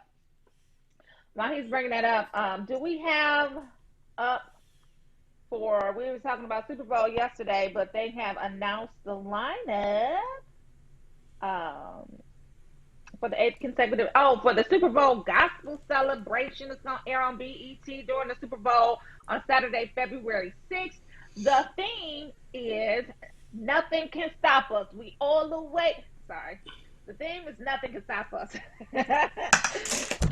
And that's the inspirational message for the highly anticipated night of praise and worship during Super Bowl. What is that? 60? What's the Super Bowl? What's the number of the Super Bowl? Is that somebody speak Roman numerals? It's LV. What is LV? Can somebody speak Roman numerals? Can somebody speak Roman numerals?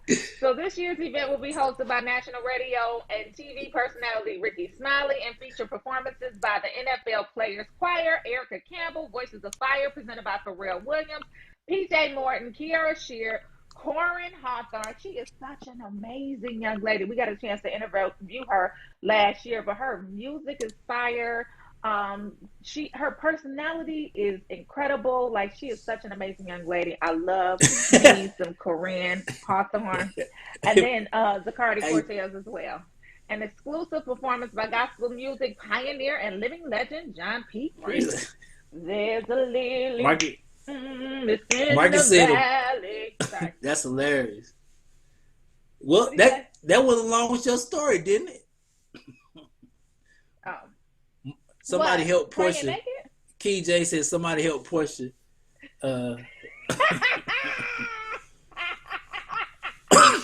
Yeah, Marcus a preacher. Speak Roman numerals. They didn't teach that. They didn't teach that in school. We don't know how to speak Roman numerals. It's a 20. That's the 22nd annual Super Bowl celebration. They did. They didn't teach that in our school. Can somebody give me the interpretation of LV for the Super Bowl? Y'all should know what it is. Dang on it. And 50. No, again, V is not a 4. V is not a 4. Let me look it up. V is a 5. And like I told y'all, the Super Bowl, the NFL cares about their money. They're still having their parties. They just did a major casting in Atlanta yesterday for 100 models for Super Bowl weekend. So they're still having their gatherings during COVID after COVID, they don't care. I keep telling y'all. It's 55. It's 55, y'all. Didn't nobody else know it either, so don't be sitting up there talking about me.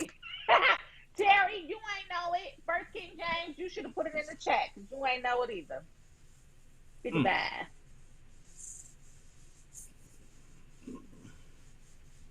So, anyway. What was we talking about? Oh, Super Bowl. Sorry, I got distracted. So anyway, so they are going to be performing 22nd annual gospel celebration. I am here for it. I love John P. Key. My mama would play him growing up, and I know all the songs. So shout out to John P. Key. Shout out to Ricky Smiley too. So he's going to be hosting it. The Super Bowl Gospel Celebration will present Houston Texans quarterback Deshaun Watson with this year's Faith in Action Award. He's the son of a courageous cancer survivor. Watson is one of the NFL's youngest philanthropists and is committed to causes that support families and youth in underserved communities. In collaboration with the Super Bowl Gospel Celebration, the American Cancer Society will highlight the need to eliminate barriers to prevention and treatment in the Black community during the broadcast. African Americans have the lowest survival rate for most cancers, and the pandemic has caused devastating drop in cancer screenings. Viewers will be encouraged to donate during the show on BET by texting HOPE to 20222 to donate $10 to the American Cancer Society. That's what's up. Right. That's what's up. So Super Bowl is marching forward. People will be at the game. There will be a gospel celebration. Even though we were talking about the gospel celebration, we also spoke yesterday about her being at the Super Bowl, as well as Jasmine Sullivan and Eric Church. They're going to be singing the opening songs. So America the Beautiful and what's the other one? Come on. What's the Come on, Marcus. You can... National Anthem? Yes. Okay. There we go. Come on, Marcus. You can come. Marcus said he's coming to Atlanta. Come on, man. Move to Atlanta. We wide open. We ain't closing. Atlanta open. Atlanta is open. So anyway, that was my report for the day. Romeo, what do you have coming up in the social report? Well, let's start with this. I hope CJ can producer CJ can pull up the link I just sent. But we're going to start with our neighborhood friend, Mr. Harvey Weinstein. Yay! Okay, look. It's a wrap. The U.S. bankruptcy judge has approved that Weinstein's company be liquidated, and the plans to allocate over $17 million for Harvey Weinstein's sexual harassment and assault victims. And the attorney for Weinstein's companies confirmed on CNN on Monday. Now, I wanna before I show you these pictures, this is gonna blow you away. But basically, what's going on right now is the fact that the company is ordered to be liquidated for $35 million. Well, hold up. Let me back up. His private equity, it will be liquidated for $310 million. His personal company, $35 million. On top of that, each woman that is in the lawsuit will not only be reimbursed their court fees, but their expenses will be paid at $8.4 million, will be allocated in the liquidation to the settlement claims from every person that was sexually misconduct. I want you to see this photo. I did not know, but this is the number of women who we watch on TV every day that are a part of this lawsuit. If you could show that. And this is, I didn't even know Lupita was in there. I didn't know. I didn't know that. I didn't either. I didn't know Lupita was in there. Angelina Jolie, Gwyneth Paltrow. I recognized. Where's the picture? Oh, so many other great actresses. I'm sure he's gonna. It was in my report for this morning. Now we don't hear the name of God. We used to hear God like it's coming. Now we don't hear his voice. Where he at? Now we don't hear his voice. God, why have you forsaken me? Where you at? See your picture. Oh. Oh, well, there it is. Well, there it is. So everybody heard. We don't see the picture. Okay, that's fine. Finish reading the name. So yeah, it was in there, but yeah, this is literally the women. Can you? And if you text can that see, because we can't see that. If you can see, okay, I'm gonna have to We can't send see. that to him so he can bring it up later. You say it's in your report. Was it an attachment or a link? Because that's what we need to do. No, it was right under that photo. It was that previous photo. But when you see the women and you start recognizing the faces from television shows and movies that you watch, you will be amazed. Like I was amazed. But damn, Weinstein. Now let me ask you this: is he still in jail? Because I don't really follow him. Is he still in jail? He's still in jail. He is still in jail. Because y'all know my theory about walking in the front door and then walking out the back. You just think every white person walking in and walking out. That's real. No, it's not even white people. Like, they do that. I've lived through that. They walk people in the front door and walk them out the back. They walk them in the front door for optics, and then they walk them right on out the back. I've lived that. I have experience with it. And that was my first time being like, really? That's what they do? So since Portia brought up gospel, I'm about to start mine today. I'm not playing no more. This is the new way. Mine too. So I'm gonna go get my my supplements from Titus Unlimited. I'm gonna give myself 15 days. I'm gonna cleanse, and then I'm starting my damn Let's go. too. Go on, Romeo. I want y'all to see this. I want y'all to really see this. This young lady who has started a OnlyFans is earning $200K a month by praying naked. That's it. She gets on OnlyFans. I just need to know how long she gonna pray for. I'm about to do it too because I look better than her. She literally holds prayer service naked. No, she is a pretty girl. I don't know what to say. But I tell you one thing. Yeah. Titus, send me some supplements. I'm about to 15 days. Give me 15 days. I'm going to get my hair done for y'all. I've been slacking on my hair because it's COVID, and I still just don't necessarily trust it. But anyway, I'm going to have my hair done next week. I'm going to go ahead and take my initial pictures, and I'm going to do my OnlyFans praying. I don't know if I'm going to pray because I do think that's a sin. Not pray. You know what? I can't do naked. Portia Monique presents. You can watch the wind up on Sundays and the wind down on OnlyFans. Hey, Marcus, I'm right there with you, Marcus. It makes you want to start. It makes you want to start one. Jesus Christ, because clearly they ain't in no recession. Jane, girl, that part. I pray naked all the time too. Don't play. Yep. But I'm in the sanctity of my own home. You know, like I guess she would be too. She's got an audience. Y'all are hilarious, man. Let's talk about this. I'm not sure what's up next. I hope it's the colorism. I hope we can talk about the colorism. I really wanted to get into that yesterday. Black women were upset because of two things. One, there was a old clip of Rick Ross, The Dream, and another artist. They were evaluating female artists on the show.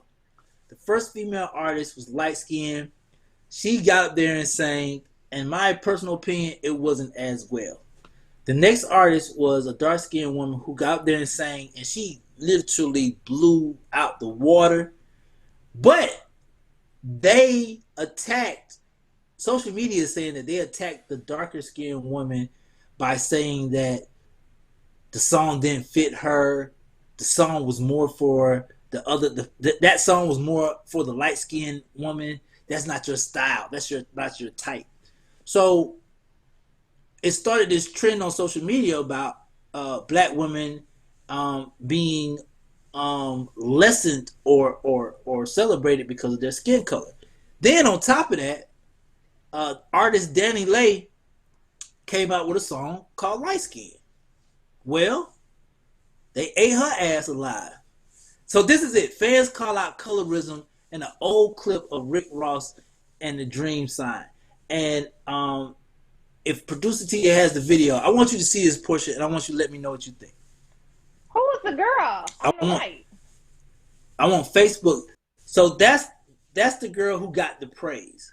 But in this video, I want you and I want Facebook to see what actually took place because they recorded it. Here we go. Okay, let's see. Make it big, TJ. Can we go?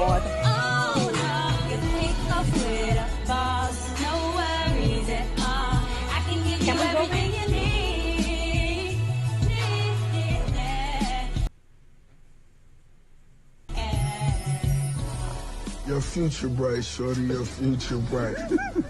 The music was bright. Smartest move of my life. I knew the song Boss Vibes that I did was going to get Ross's attention because I went to his past and I redid something and I put my own little twist to it and he liked it. My whole goal of this whole competition is to be the first lady of MMG. That's what I want.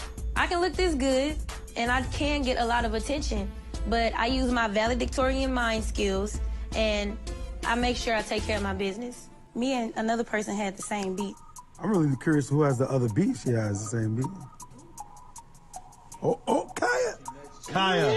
So y'all be able to hear the difference in R&B and hip hop. Shots fired. Shots fired. Kaya and I, we had the same beat. I wasn't trying to be mean or catty or anything. I just had to put it out there because I had to save myself. Kaya, you better deliver, Kaya. I believe in you, Kaya. Boy, you can have my heart and all my love. I give you back cause I ain't to put the judge. And I don't need nobody telling me that this ain't all the that I can't see. So maybe we should run away. Run away. For another place. Yo. That wasn't the best platform for your voice. Nope. You have a unique voice. And Britt did sound better than yours. Wow. They like That's mine's a best. lie. That's a lie. That is, listen, so I'm a new pop star, y'all. So y'all know I'm a pop star. I'm a whole pop star. But that was a lie. The Kaya girl sounds so much better than, I don't even know what the other girl's name was. But Kaya's voice sounds a lot better. And I think, so everybody knows that this industry is so superficial. And so, of course, the other girl who was scantily clad but had a valedictorian mind, bitch, you should have used your valedictorian mind in your choice for your clothing, but you wasn't thinking about that. You were thinking about, let me get their attention in other ways, because her vocals were not as crisp, they were not as clear, they were not as melodic as Kaya's was. So she was selling something a whole lot different than her voice. I get it. That's what the industry is about. I understand. And she also called out Kaya because she knew that Kaya was her competition. That's what she knew. And I'm disappointed in Rick Ross because he was the only one that I remember speaking. I don't know if somebody else agreed with him or not. I think somebody did. I don't know who that was. But I'm disappointed because you guys are the veterans of the game, and we look to you to give us truth. What you should have said was, let me tell you about appearance. Let me tell you about this industry being superficial. Let me tell you about making sure that we can sell a product overall, because it really don't matter in this industry if you can sing, if you can look good, if you got a sound, if you got a style, if they can auto-tune, if they can do all of this and put it together, then they can sell you. But that's what he should have said to her, as opposed to that didn't suit your platform. That was a lie. Her voice was amazing. It was impeccable. She didn't have one flaw. She didn't go off key or go off note or nothing. So I'm disappointed. Because y'all know I'm a whole pop star right now. I'm glad you said it in your voice. Iris said bullshit. They were judging the body and not the singing. Light skinned girl half dressed, dark skinned girl fully dressed, and that's why Twitter blew up yesterday. Twitter was like, "Is this the perception that you have of dark skinned women?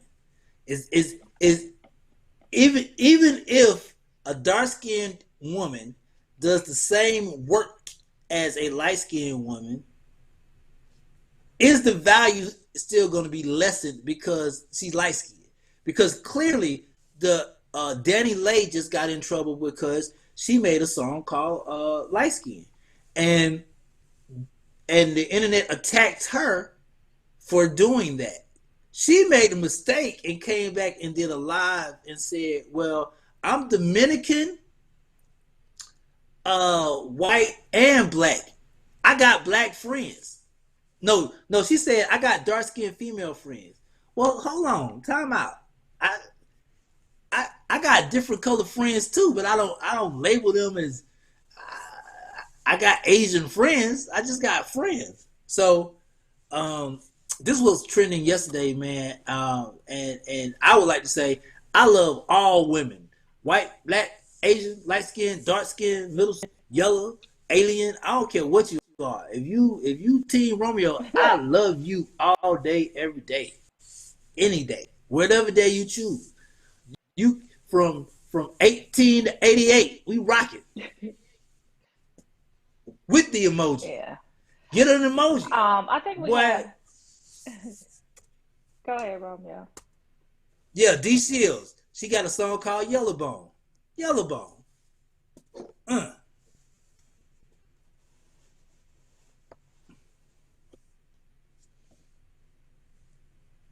Who doesn't want a Romeo emoji? Get an emoji. Okay, so yeah, so everybody clearly saw the same thing. They was just in the moment and saw something different, and whatever, valedictorian. You want to be so quick to throw that out there, but you definitely didn't personify one then. Anyway, we got some more messages to bring to you guys, so we'll be right back with positive thoughts in a second. My Shiro doesn't always wear a cape, but she always has time for a hug, a smile, for going the extra mile. My Shiro stretches every dollar, puts in long hours, puts others first. But now it's your time, Mom. When you're ready to retire, we want you to be able to enjoy it. It's time to start saving now. A free 3-minute online chat can give you the personalized tips you need to start boosting your retirement savings today. Visit aceyourretirement.org. Unused prescription opioid pain medicines can spell risk if they're taken by someone they weren't prescribed for, or harm if accidentally taken by a child or a pet. Safely dispose of opioids before they can hurt your family. Find a drug take-back option such as medicine drop-off boxes. If there isn't one available, check the FDA's flush list. If your medicine isn't on the flush list, you can dispose of it in the trash. Get information to keep your family safe.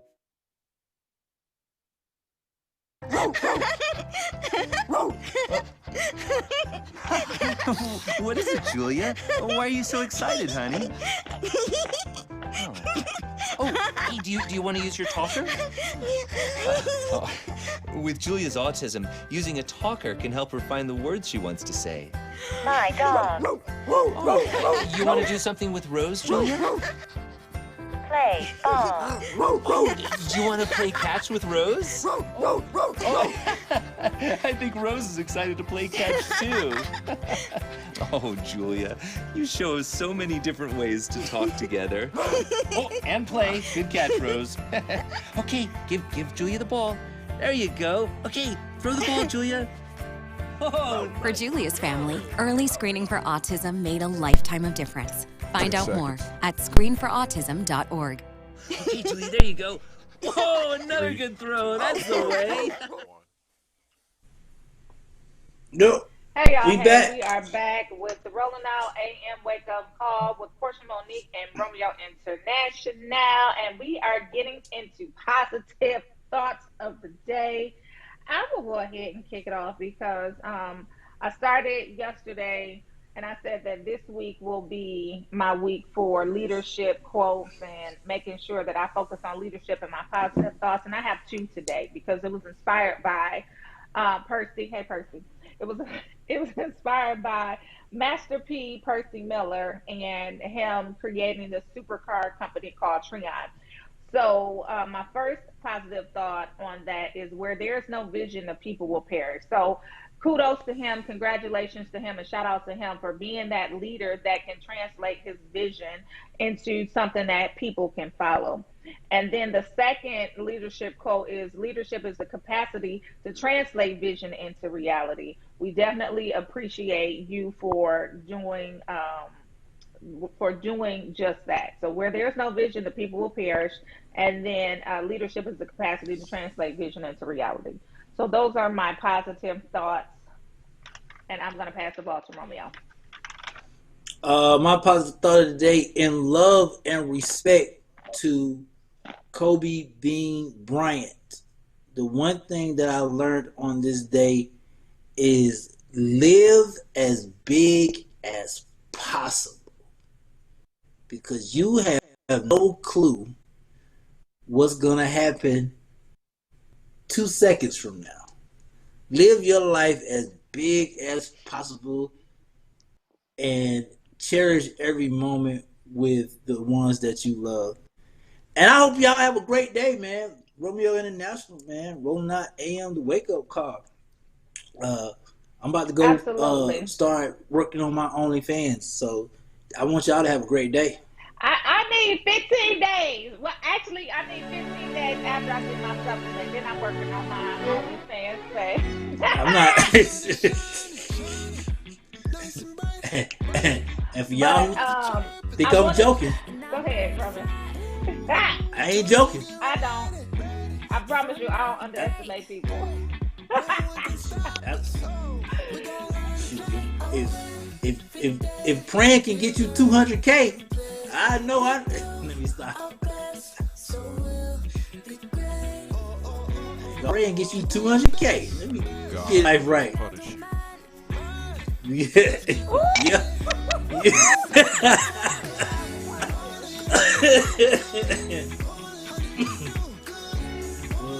So I want to leave y'all with this as well. Kobe Bryant inspired us to not quit. He inspired us to rest in the middle if we must, but do not quit.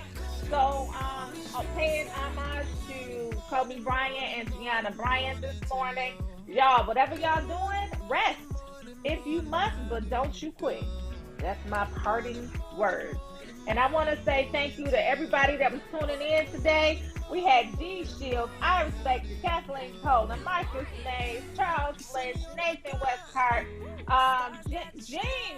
Thank you for sticking around, Jean. Jean Bracy Worthy, Misha Reed, Melissa Morris, Hazel Griffin, Aaron Williams, Deion Woodland, Earl Tinsley, Kimberly Thornton, and Emma Mag, and Eldridge. Okay, is that it?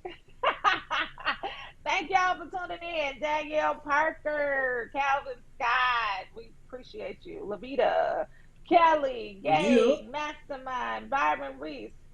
We still on? Okay, I'm gonna keep going then. Curtis Kojo, Ronald Green, LaQuee Everett, Elder K, Keith K. Artisan, Rocket Williams. I like that name, Rocket. Rocket Williams. Jasmine Marie Alexander. Are we okay? Savannah